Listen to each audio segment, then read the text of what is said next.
Swayam Prabha. Digital India. Educated India.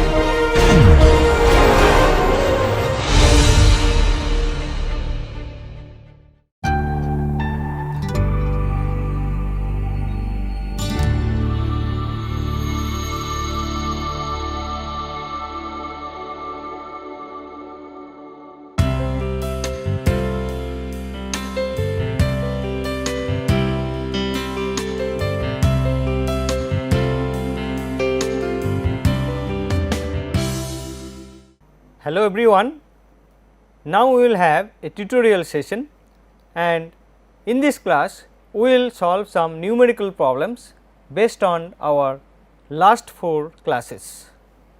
Problem number 1, statement is 1 gram of a MSW sample is heated at 105 degree centigrade for 24 hours and the weight of the dried material is found as 0.9 gram, which is further heated in a furnace at 950 degree centigrade for 7 minutes in absence of air by putting the lid of the crucible. The weight loss is found at 0.3 gram.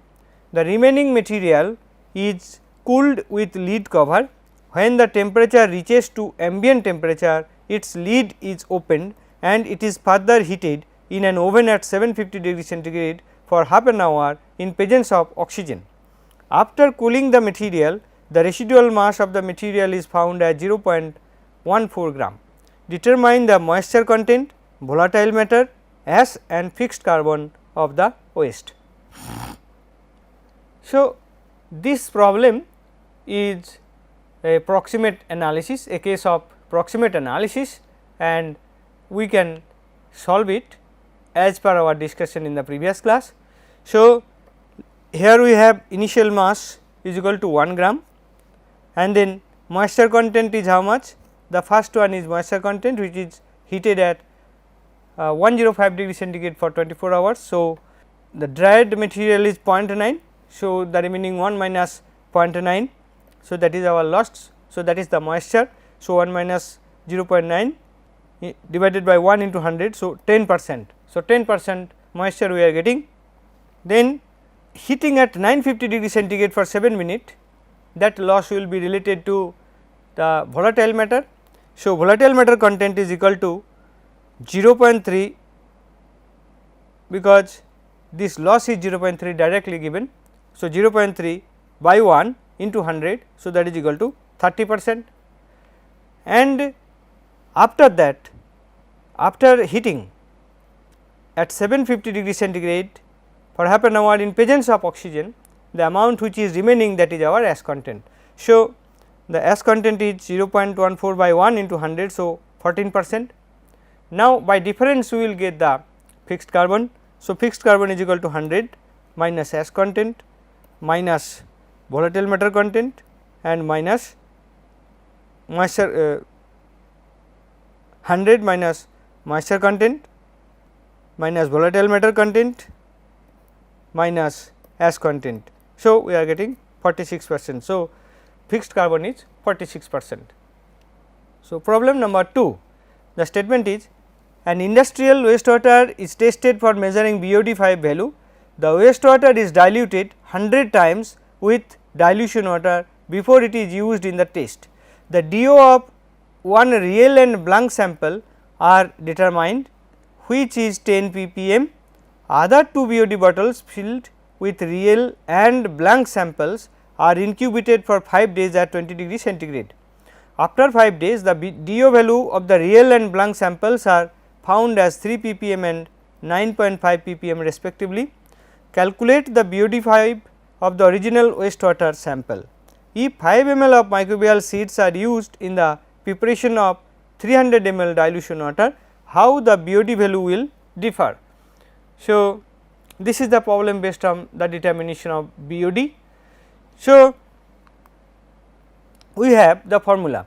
So, BOD5 in mg per liter equal to D into DO T equal to 0 minus DO T equal to 5 for sample minus DO T equal to 0 minus DO T equal to 5 for blank, where D is the dilution factor, in this case 100 times dilution.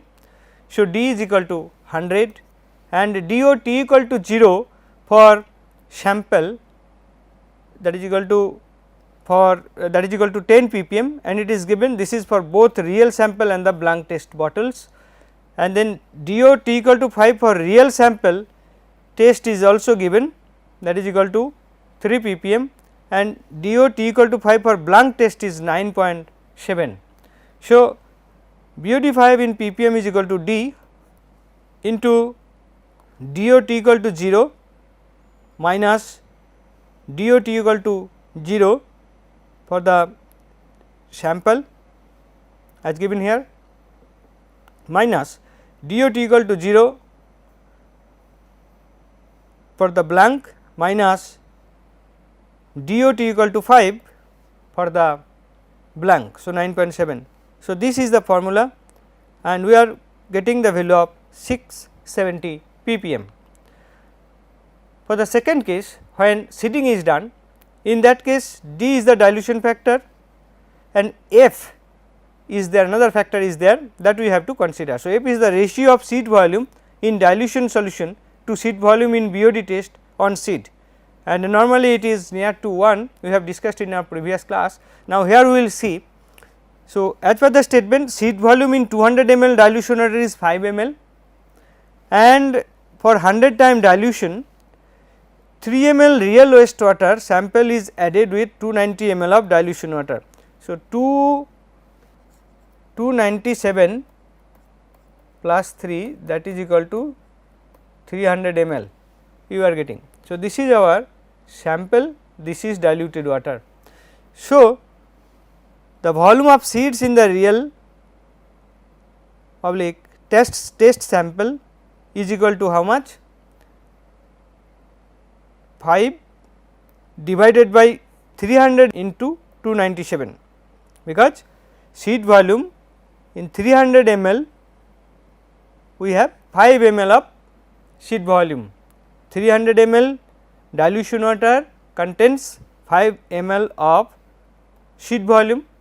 So, 297 ml will contain 5 divided by 300 into 290 ml of seed volume. Therefore, we are getting here F equal to 5, which is available in the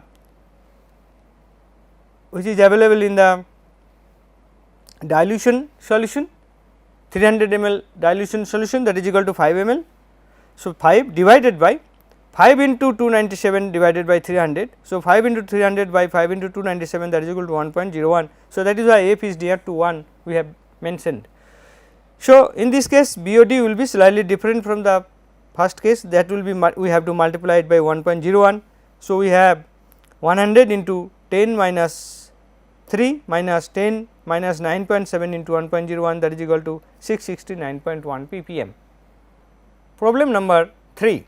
The statement is 2 gram of a dried agricultural waste is leached with benzene and ethanol mixture 2:1 volume by volume at 60 degree centigrade for 3 hours. After leaching, the residue is dried in a hot air oven at 105 degree centigrade to a constant weight of 1.8 gram. This dried material is put in a flask containing 150 ml of N/2 NaOH solution. The mixture is boiled for 3.5 hours with recycled distilled water. After this, the residue is washed with distilled water till all the sodium ions are removed and dried to a constant weight of 1.3 gram. Determine the extractives and hemicelluloses content of this waste on dry basis. If moisture content of the waste is 15%, determine these values with respect to original sample. So, initial weight 2 gram it is given, weight after extractives is 1.8 gram it is given, because the first operation is related to the exclusion of the extractives. So, we are getting 1.8 gram. Now, weight after hemicellulose separation is also 1.3 gram, the second step which was given, that is to remove the hemicellulose. So, that is equal to 1.3 gram. Extractive content we are getting MO minus M1 by MO into 100. So, this formula we have discussed in the previous class. So, here we are getting 2 minus 1.8 into 100 divided by 2, 10%, and hemicellulose content M1 minus M2 into 100 divided by MO. So, 1.8 minus 1.3 into 100 divided by 2, so 25%.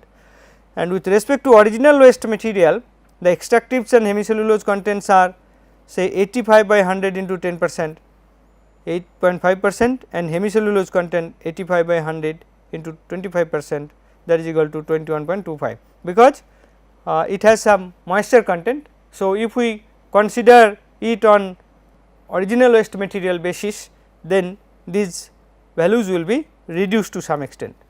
Next, problem 4. COD analysis of a wastewater sample is carried out through chemical method using N by 10 potassium dichromate solution as reducing agent. Excess dichromate is titrated against ferrous ammonium sulphate. 100 ml of wastewater sample is used. The titer value of ferrous ammonium sulphate are 50 ml and 75 ml for original sample and blank sample respectively. Determine the COD of the sample, assume there is no interfering element in the sample. So, this is a problem of COD analysis, and for this we have the formula COD is equal to 8000 into B minus S into N divided by sample volume.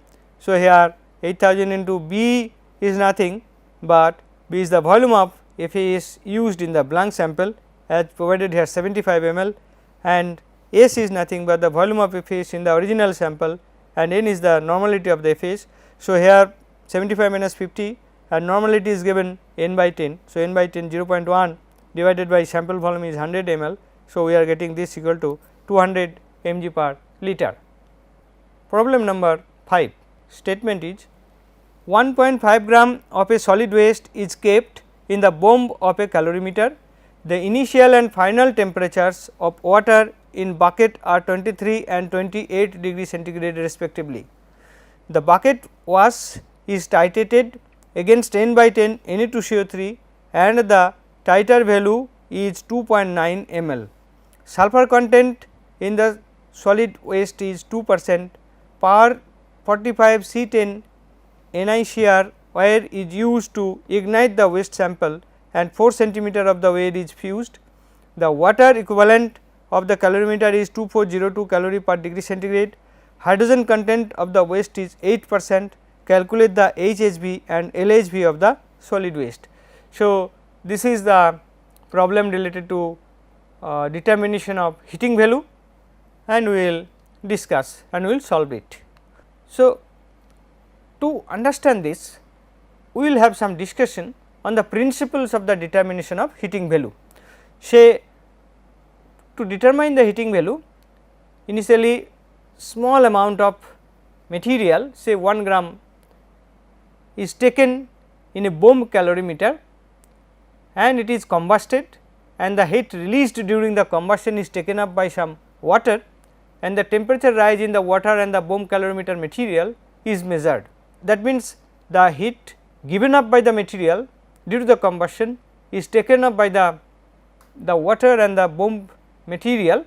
So, this is the principle, and by that way we by measuring the temperature difference we can calculate how much heat is released during the combustion of unit mass of the solid waste, and we can determine the heating value. And that heating value in this case is high heating value, because in this case the small amount of material is used and excess oxygen is provided for complete combustion, and then the flue gas which is generated, that is again cooled down, because although local temperature is very high, but the volume of the heated gas is very less and outside water volume is more. So, the almost all heat is transferred to the water and into the bomb material, and there is slight temperature gain.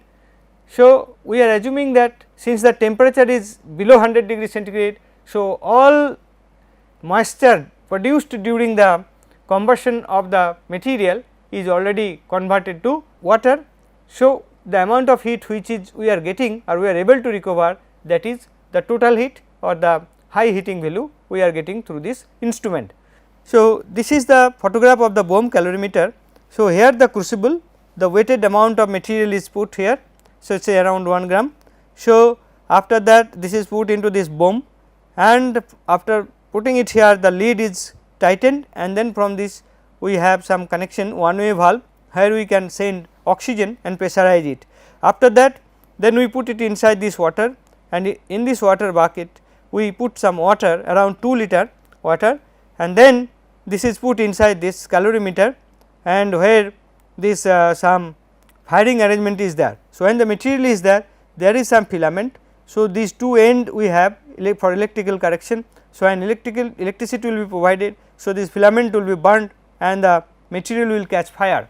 So, when this material will catch fire, combustion will take place and heat will release, and that heat will be dissipated through this bomb material, bomb wall, to the water inside this bucket, and this temperature will be measured by this temperature measurement device. So, this is the principle which is followed in the bomb calorimeter. Now, you will see by the experiment which I have mentioned here. So, after putting it inside, we will start firing. So, initially the temperature of this calorimeter will increase and it will attain a constant value. So, there will be some differential temperature we can get, it will be coming into equilibrium within few minutes, and then we will be getting the del T value. So, we will be calculating ms theta. So, that is equal to mass into specific heat into del T. So, that will be the heat taken up by the water body and this one bomb. So, that we will be following to measure the heat released by the combusted material. So, after this experiment, the following data should be available at the completion of test in an adiabatic calorimeter, that is TA, temperature at time of firing, connected for thermometer scale, corrected for thermometer scale error. So, we have to correct if there is any error in the thermometer measurement, and TF is the final maximum temperature, again some correction is needed, or nowadays we can get del T also, differential thermometer is also available, and in this case the heat which we get during the heat which is released here, it is transmitted to the water, and by del T change we calculate the heat taken up by this, but which heat is taken up by this water and the bomb material, that is not exactly produced during the combustion reactions only. It has some contribution which are not from this combustion of this, but from other sources also. What are those sources? One is this crucible which we are using, that will also be burnt and it will also release some amount of energy.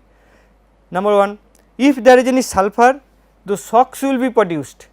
So, that shocks again inside this bomb, and the water will be condensed, the vapor will be condensed. So, that will give up sulphuric acid production. So, that will also add some amount of heat to the total heat which will be taken up by the water, and acids, some nitric acid can be formed, and that some amount of heat is also generated due to the formations of this acid, and we need to correct this contribution to calculate the exact heating value of the material. So, if we see that C1, C2, C3, another parameter we will get. What are those parameters? C1 is the milliliters of standard alkali solutions used in acid titration. So, to determine the value or contribution of the heat generated during acid titrated, during acid formation, for that after completions of this bomb calorimeter test, we will be open the lid and then we will depressurize it, and then we will open the lid and then take the material out, and then this bomb calorimeter wall will be washed, and then that washed will be containing the acids which was deposited on the wall, and that will be titrated against the alkali solution. So, that what is the ml of milliliters of standard alkali solution used for acid titration, that we can generate through the experiment, and C2 is the percentage of sulphur in the sample we can determine, and C3 in the centimeter of fused wire consumed in firing. So, before starting, what is the length of fused wire we are using, and after experiment what is the length of the fused wire unburnt. So, that difference will the burnt or used. So, heat has been released from that. So, that heat we have to compensate, we have to consider for error correction, and m is the mass of the sample in grams, how much amount of material we are using, that we can also calculate. So, this data we will be able to generate. Now, if you see, after the combustion, heat is generated H1 and this is taken up by the water and the bomb material. So, this is water and bomb material. So, if we have m mass of water mW SW del T M1 S1 T1 Ms del T. So, heat taken up by this water plus m bomb material and S bomb material and del T. So, this is the heat taken up H2 H3 taken up by these two, that is water and the bomb material.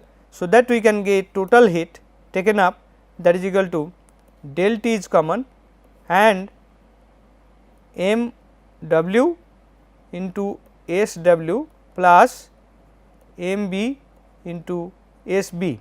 So, for a particular bomb calorimeter, these material are fixed, their material of construction, their size are fixed, and this bomb is also fixed, their volume are also fixed. So, these two terms are constant.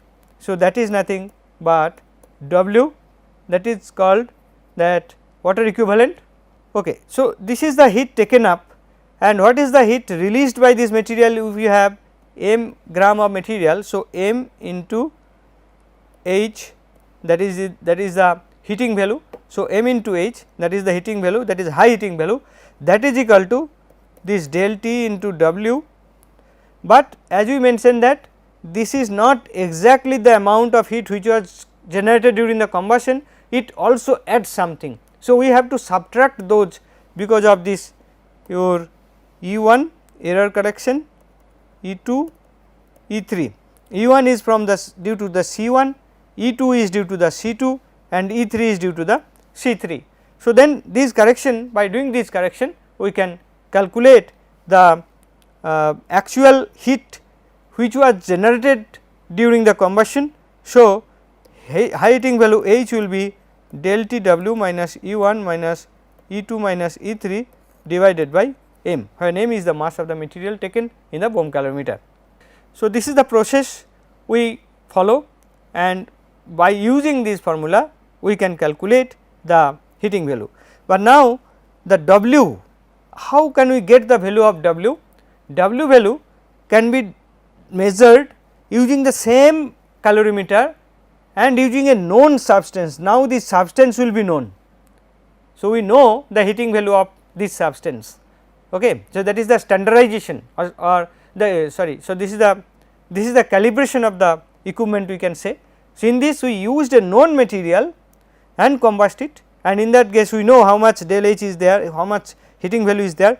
So, we will be putting this formula, we will be calculating E1, E2, E3, M we know. So, in that case we will be getting the value of del T into W. So, we can also get the value of W like Hm plus E1 plus E2 plus E3 divided by del T.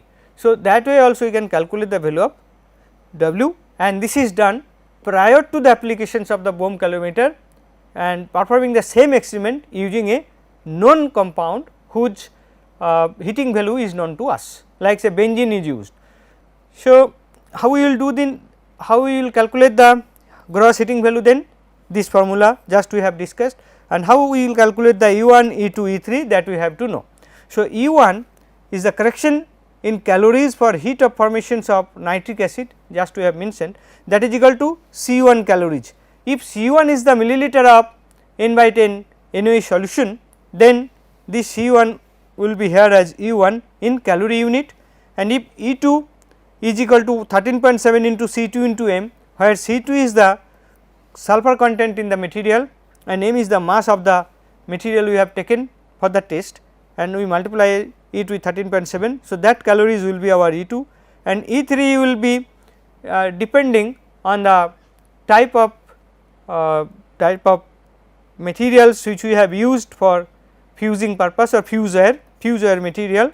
So, like if it is a par 45 C110 nickel chromium, then that will be 2.3 into C3, where C3 is the length of the fuse wire which was combusted during this process in centimeter unit, and this equal to 2.7 into C3, where the 34 B and S gauge iron fuse wire is used, and this equal to 0 when 34 gauge or finer platinum wire is used. So, these values will be provided by the supplier of the Bohm calorimeter.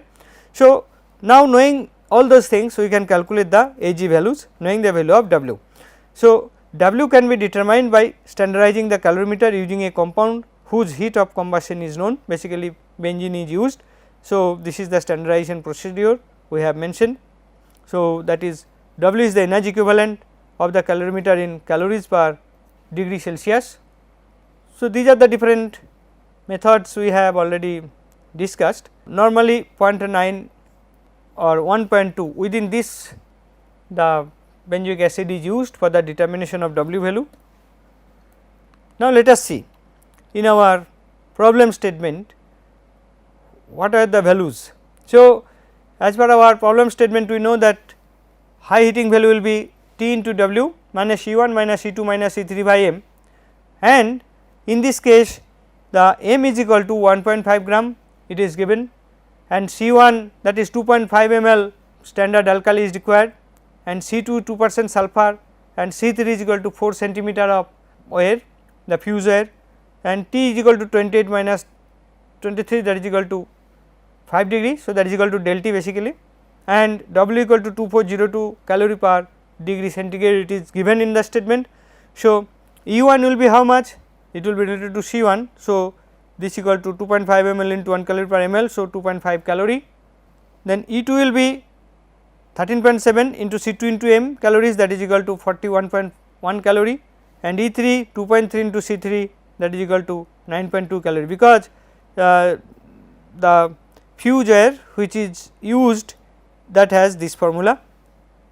And then what will be the Hg? That is equal to Tw, that is mean 5 into 2402 minus 2.5 minus 40.1 41.1 minus 9.2 and divided by M, that is equal to 1.5. So, we are getting 7971 calorie per gram, 7971 calorie per gram. So, this is our, we are getting gross calorific value or high calorific value. So, net or low calorific value Hn we will be having by some empirical relationship we have discussed in the previous class.